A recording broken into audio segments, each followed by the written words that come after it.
Hello, my friends. I'm going to be showing you guys something I'm working on. I'm working on writing a book with AI, and the book is a guidebook to help me figure out my brand voice. And then I'll be sharing that with the world once it's ready. But in the meantime, we're going to have a little chat about it. So I worked with NotebookLM to create this video.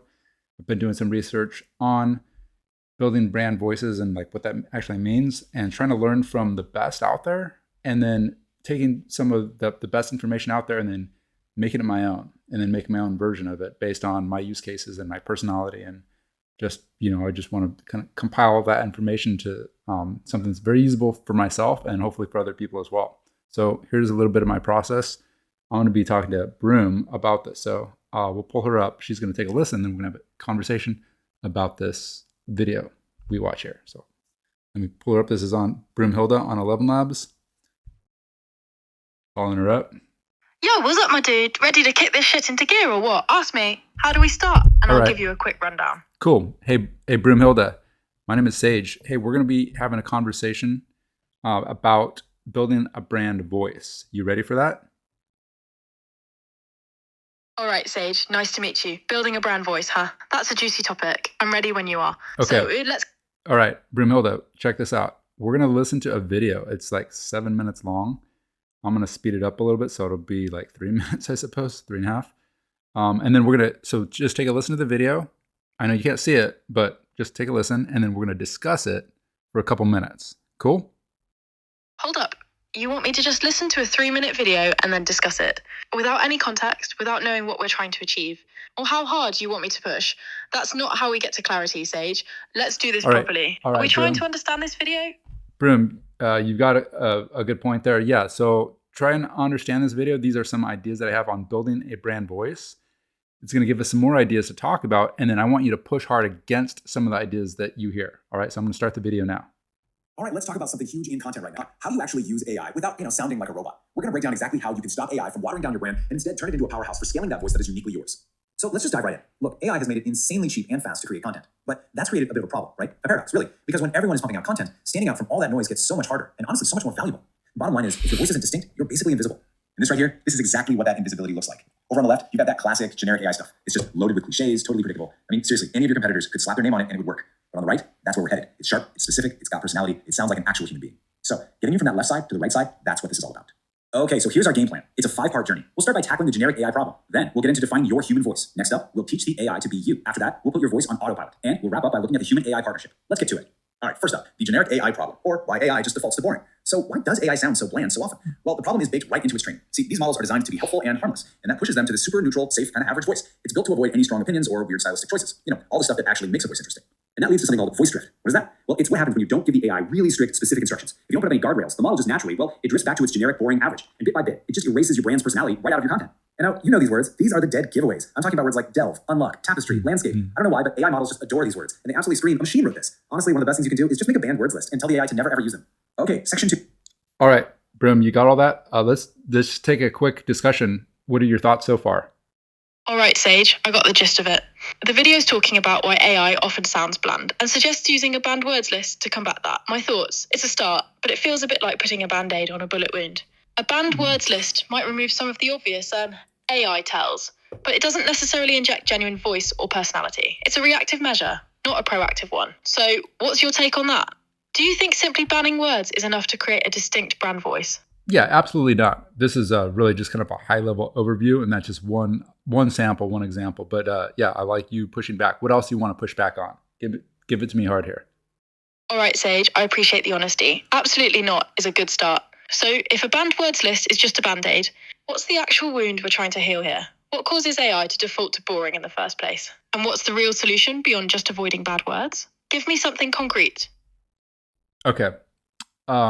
Yeah, and well, this is kind of a strategy around defining what concrete is for a given company or brand. And so I'm going to be working on writing a book that helps a brand come up with their unique brand voice that has like authenticity and perspective and angles and their core values and just all that, some of those are just some examples. But anyway, we're going to get deeper into this. This is kind of high level overview of kind of getting started with writing this book. So we'll continue now. Take a listen. Defining your human voice. This is the stuff AI just can't do for you. So how do we fight that voice drift we were just talking about? Well, it comes down to a simple rule. Great AI output requires great human input. You, the human, have to do the work of defining your voice first. You can't just expect the AI to invent a personality for you out of thin air. And the very first step is to curate what's called a golden corpus. Sounds fancy, but it's simple. You're just gathering a collection of, say, 5 to 10 of your absolute best pieces of content. I'm talking about that one email that everyone replied to, that social post that blew up, the blog post that people still talk about. They're golden because they're the proof. They're where your unique perspective perfectly connected with your audience and really stood out. Now, as you're gathering this golden corpus, remember, you're not just grabbing text. You're a detective looking for patterns. How do you hook people in? What's your go-to move for the first sentence? How do you move from one idea to the next? Is it a story, a question? And how do you wrap things up? These little structural habits, that's the DNA of your voice. And that DNA is precisely what we're going to use to train the AI. Okay, on to part 3, teaching the AI you. So you figured out your voice. Now it's time to translate that into a language the AI can actually understand. This is where we get super practical and turn your unique style into a set of instructions. And here's a really cool technique for this. It's called reverse prompting. Now, instead of you struggling to describe your own style, which is really hard to do, you flip the script. You take your golden corpus, feed it to the AI, and you ask it to analyze your writing and create a style guide for you. It's genius because the AI is incredible at spotting all those little patterns in your sentences, your word choice, your tone, things you probably don't even see yourself. Here's the best way to think about this whole process. Imagine the AI is your new junior copywriter. You wouldn't just walk up to them and say, hey, sounds smart, right? No way. You give them examples of good work, a style guide to follow, a list of do's and don'ts. That's all this is. It's not some complicated tech thing. It's just good, clear training. You're the editor-in-chief, and the AI is your super fast, super capable assistant. Okay, section 4, putting your voice on autopilot. So you've trained up your new junior copywriter. Now what? Let's talk about how we scale this up. How do we make sure your unique sound is baked into all of your content consistently every single time? So you've basically got 3 levels to choose from. For most of us, just using system prompts, put out some instructions in your AI tool where you can paste your style guide. That's perfect, easy and effective. Now, if you're a team or an agency juggling multiple brands, you'll want to look at something called RAG, which is a system that automatically grabs the right style guide for each project. And then for the big players, the enterprises, there's fine-tuning, which actually builds your voice directly into the AI model itself. The main thing is just to pick the approach that fits your needs. And that brings us to our final and maybe the most important section, the human-AI partnership. Because here's the thing, AI is not a replacement for you. It's not a strategist. It's an amazing, unbelievably powerful assistant, but it needs a human. It needs you to provide direction, strategy, and that final gut check to make the content truly great. So this really is the fundamental question, isn't it? Is AI a writer or is it a tool? Because how you answer that changes everything. If you treat it like a writer and just delegate, you're going to get generic mush. But if you treat it like a tool, an incredibly powerful tool like a word processor on steroids, then you stay in the driver's seat and create something that's genuinely yours. So think of these as the essential rules of the road. You absolutely do want to train the AI with your best stuff. You absolutely don't want to just assume it gets what you're trying to do. Do use it as a superpowered editor to catch things that sound off-brand. But, and this is a big one, please don't hand over your core stories, your big ideas, or your most important messages to it. That human touch, that strategic insight, that's the magic that makes content actually connect with people. And I want to leave you with this one final question to chew on. Is your brand's voice just an idea, or is it a valuable proprietary data set? Because the moment you start thinking of your unique language, your rhythm, your point of view as a core asset, you can start to bottle it, scale it, and protect it. And that's how you turn your authentic voice into your single greatest competitive advantage. Okay, Broom, tell me your thoughts thus far.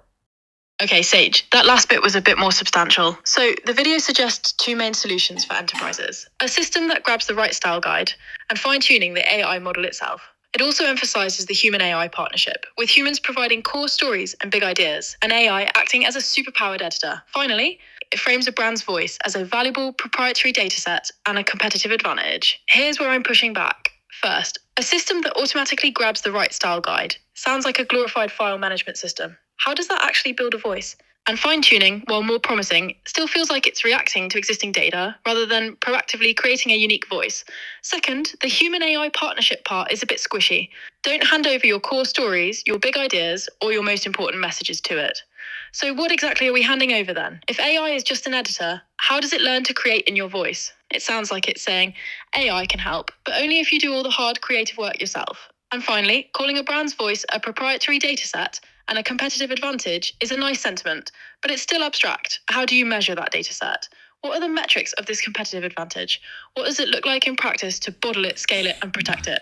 You're talking about turning an authentic voice into a competitive advantage. How do you actually do that, beyond just saying it's important? All right, hey, Broom Hilda, you're throwing a lot at me here, trying to keep up. Okay, but I like it.